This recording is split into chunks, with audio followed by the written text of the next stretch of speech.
Hello everyone, how's everybody doing? It's me, 24K Hector, and welcome to 24K Lorcana.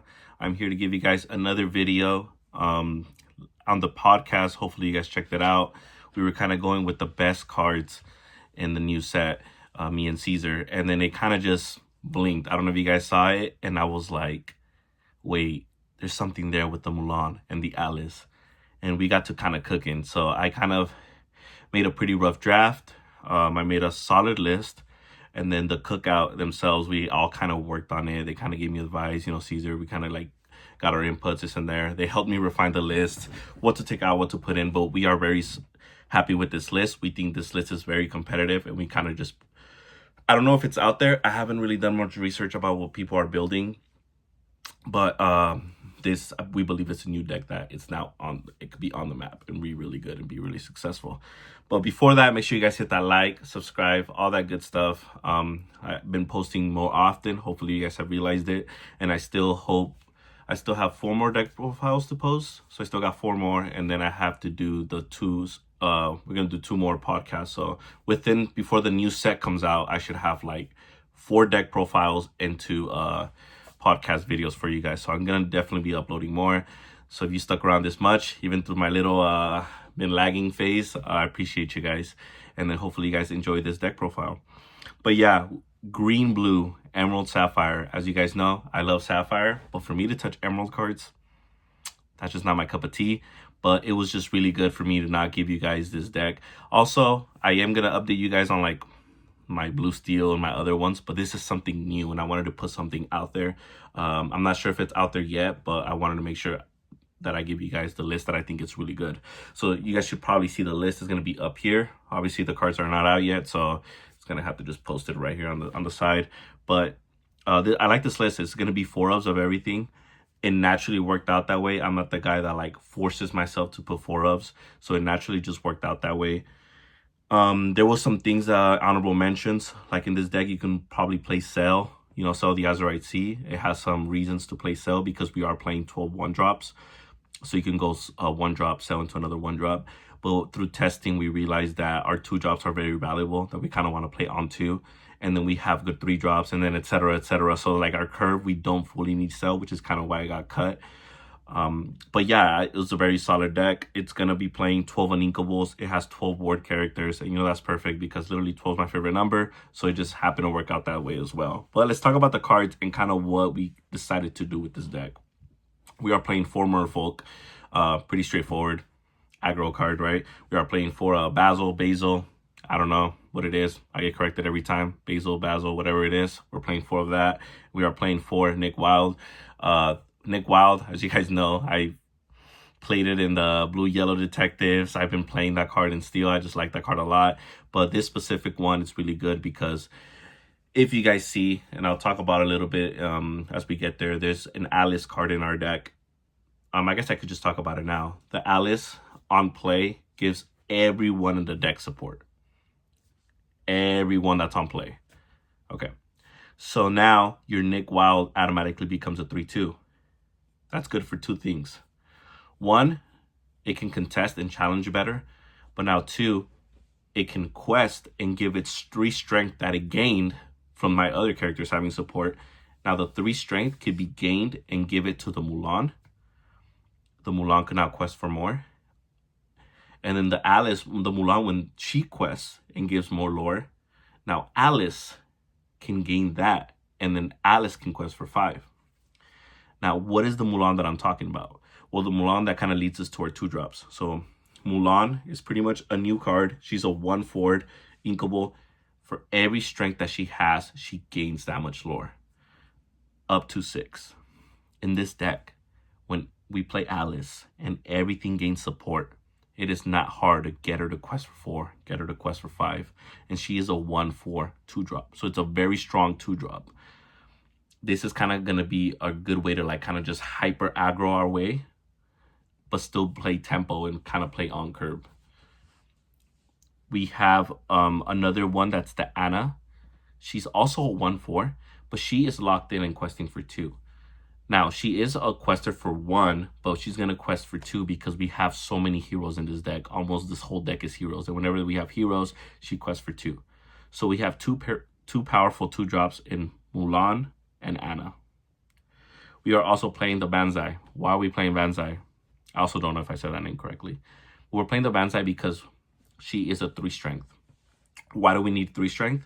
Again, when Banzai gains the support ability, now Banzai could give the 3 strength to the Mulan. Mulan quests for more now. Now Mulan's going to give it to the Alice. We want to make sure that Alice gets to the 10 strength, because when Alice quests, she's going to quest for 5. So that's kind of how we're going to go on tempo and kind of just keep the pressure up. They better just continue to get rid of our stuff, or we're going to hyperly just kind of get there. We are playing for Gogo. That is kind of going to, that's not really a 2-drop. That's going to be like, oh, we're at 16, 15, 17 lore. Our finisher. Our nail in the coffin, right? So we keep that for late game stuff. We are playing, as the 3 drops, we are playing the Alice. Again, how we said we're playing the Alice. We're playing Savvy Sailor and Growing Girl. Growing Girl allows us to give support to everything, like I said. And then that's really good because we're able to give power to our Mulan and our Mulan to quest. Remember, what does your deck do that no other deck can do? Well, we get to play Alice and Mulan. And that's why we are playing green-blue. And we are maximizing that strategy. Savvy Sailor. Why Savvy Sailor?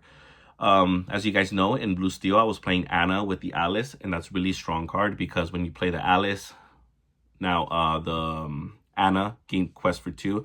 But not only that, when you're able to quest with the Alice Savvy Sailor, you give a lord to an extra character, but you also give ward. Ward is one of the, still to this day, one of the most powerful abilities you can have. So we can give it to any character, whether it's the character we just played or whether it's the character that we are questing with, so it can gain more lore. That is why our 3 drops are both full of both Alices. They're both powerful. They're both strong. And which is kind of pretty much also why we didn't need to fully play Cell, because our 3 drops are kind of there with our 2 drops and our 1 drop. So, you know, there's on the play, we go Merfolk, Banzai, or Merfolk and Anna with the Alice, and we just kind of start going Burr, right? And we just kind of get there. So that is our 3 drops, really strong. We're playing the Donald Duck as our 4-cost character. You play him, you get to draw twice. We kind of needed somewhat of a draw engine, right? If you're just kind of playing ward characters or turning sideways, you kind of don't really care that they're drawing one. As long as it's kind of your card that you just kind of like, if we're gassing out on card advantage, we just kind of play the Donald. They're going to want to out it because we're playing aggro. So it's kind of like the whole Chromacon thing. We don't care if they're drawing as long as we just get there, right? So we are playing the Donald Duck. We are also playing the Bell. This is a very crucial part because you're like, why play the Bell, right? When we're playing our characters on curve and then we're playing the Bell 4-drop, you play the Bell 4-drop and then you quest out for 3 to 4, 5, 6, 7. It doesn't matter because whatever we quest out for. If they decide to trade that board, which they will, because if not, they're going to lose the game. Either they out the Bell and waste removal on the Bell, or they challenge into our characters. Our characters get wiped out, but they all go into the Inkwell. Okay? So when they all go into our Inkwell, what does that do? It allows us to flip the switch, and now we are kind of going from this hyper aggro deck to kind of like a very strong mid-range deck. So literally at the 4 cost in the Bell or the Donald, whatever, we kind of flip that switch, and we are now playing stronger characters. Obviously, we draw little ones. We're still playing Donald Duck. We're drawing the 2 good little cards. We're playing them. But with the Bell, we are playing the bigger ones. What are our bigger ones? Let's go to our 5-cost characters. Goofy. It has ward, and it gives ward. So it's a 1/4. It quests for 3. It kind of has the same effect as Alice, right? Quest for 3. Pick a character. It has ward. The Alice quests for 2, and it gives a lore. So it's kind of the similar thing there, but it's an inkable. So we have 4 more ward characters right there in Goofy. Very strong card to play. Another one is the Pete. This Pete is a 5/5.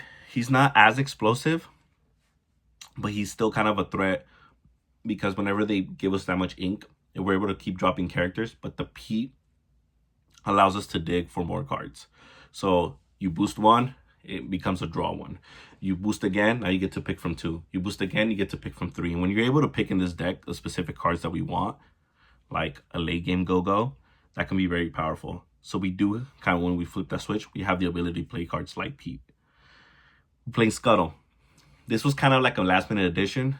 This is kind of the flex slot. So you can play 4 other characters, whether that's Mother Gothel Bounce. That's another card we were talking about. Another cards that we were talking about, Caesar and then a few Danny, that were talking about playing stuff like the new Chernabout card. I believe it's a new card, but the Chernabout card, we can start playing removal like cards in place of the Scuttle. But the reason I like the Scuttle, one, it has Ward, again, amazing. Two, when we get to that 18 lower, we kind of go tempo. Playing a Ward character is one of the best strongs you could do because it kind of seals the deal, and it says you better wipe my board fully because you cannot target this card for actions or anything in that regard. So that's why we did a Scuttle. You can do that, switch the Scuttle for anything that you like, but that's kind of the route that we decided to go there. We are going with 4 You're Welcomes. The reason I like Your Welcome, Caesar was a little bit iffy on this. I personally like it. So I wanted to have a card where we have a lot of 4-drops. So when they put a problematic threat that maybe prevents us from questing because then they're going to have such big advantage. For example, Shark, right? When we have stuff like things where they get a lot of value, where we maybe are stuck from challenging, whenever we're able to sing Your Welcome and continue to quest out, I don't care that they drew 2 cards because we are going to get there. That's all we need to do in this deck. The winner is whoever gets to 20 lore. So we're going to be able to use Your Welcome to do that. That's one thing we can use Your Welcome for. 2, Your Welcome. Like I said, we have a lot of 4-drop singers, but You're Welcome, whenever we quest with one of our 1-drops or 2-drops, whatever it is, we can now, for example, we have like the Donald or Belle on board or something like that. We can now sing Your Welcome on one of our 1-drop or 2-drops that is going to get rid of, whether it's the Inkwell, the Basil, whatever it is, small one, draw 2 cards. With the ink that the Belle gave us from previous turns or something like that, we have the good amount of ink. We can play both cards that we draw if You're Welcome. Late game, we can You're Welcome ourselves to dig for a go-go or dig for a Ward character to get that nail on the coffin. So I like cards like You're Welcome because we're able to use this card offensively and defensively. But another big thing is kind of like what I like is that that's the only action we're playing, the only action song. As you guys see, we pretty much have, 56 characters in this deck. In testing, the amount of times we got Ursula, Molly, whatever his name is, the Von Drake. There's all these cards, whether they play Pete or they play all these other cards that prevent us from actions. It did feel really good to always miss and all of us just reveal a bunch of characters, right? I feel like this deck is reminded me like set 1, how the green blue just plays curve and just quest out. But you also have to be very careful and know when you get your most value from the characters and when to be patient and kind of when to flip that light switch, right? Like, we're not going to play no more little ones. We're going to go Belle, ramp, and start playing our big characters and kind of get there.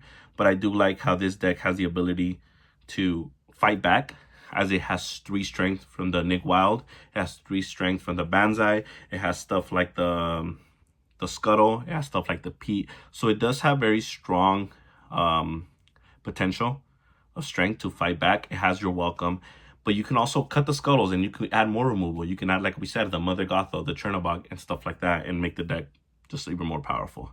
But yes, that's kind of it all. I kind of wanted to give you guys this deck. I hope you guys enjoy it. Also, shout out to my sponsor again, Top Choice Gaming. Without them, I probably would not get my hands on most of these cards. So, hopefully we get those cards going because I'm excited to play this deck when the new set comes out. 2 more weeks, guys, so make sure you guys, if you guys are in the area, make sure you guys check out their events, as we're gonna have probably like their midnight release, and then we're gonna have the sealed tournaments that weekend. So make sure you guys check that out. Make sure you guys check out our podcast, as is gonna be releasing every Friday. Both episodes are out now. Top 24 cards of the set, what Caesar believe is the top 24 cards, and then we kind of just talk about it there. But again, thank you guys for all the support, and I'll catch you guys on to the next one. Later.